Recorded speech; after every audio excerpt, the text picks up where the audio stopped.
கிருஷ்ணகிரி மாவட்டத்தில் விளைச்சலை அதிகரிக்க விவசாய நிலங்களில் எல்இடி பல்புகளை எரியவிட்டு விவசாயம் செய்வதில் விவசாயிகள் ஆர்வம்.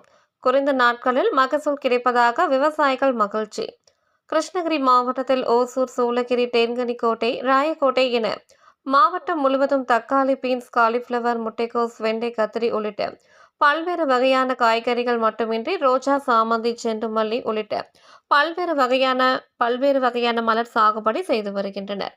இந்த நிலையில் ராயக்கோட்டை, ஆலப்பட்டி, பூவத்தி, உப்புக்குட்டை என பல்வேறு இடங்களில் விவசாயிகள் சாமந்தி சாகுபடி முதுமையான முறையில் கையாண்டுள்ளனர். இதில் விளை நிலங்களில் 100க்கும் மேற்பட்ட எல்இடி பல்புகளை எரியவிட்டு விவசாயம் செய்வதில் விவசாயிகள் தனி ஆர்வம் காட்டியுள்ளனர். இது குறித்து விவசாயிகள் கூறுகையில், விவசாயத்தில் செல்லும்படியான வருவாய் கிடைப்பது இல்லை. வேறு வேலை தெரியாத நிலை உள்ளதால் விவசாயத்தில் முழு நேரமும் ஈடுபட்டுள்ளோம். தற்போது சாமந்தி சாகுபடி செய்துள்ளோம். இந்த சாமந்தி பூக்களின் மகசூலை அதிகரிக்க விளைநிலங்களில் எல்இடி பல்புகளை எரிய வருகிறோம்.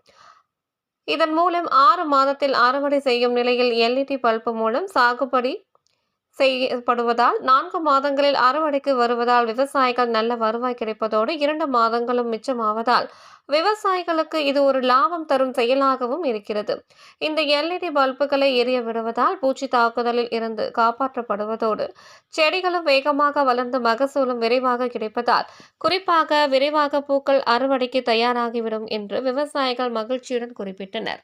உங்கள் தேடல் நியூஸ் சேனலை லைக் பண்ணுங்க, ஷேர் பண்ணுங்க, கமெண்ட் பண்ணுங்க, ஆல் பெல் பட்டனை கிளிக் பண்ணுங்க, மறக்காம சப்ஸ்கிரைப் பண்ணுங்க.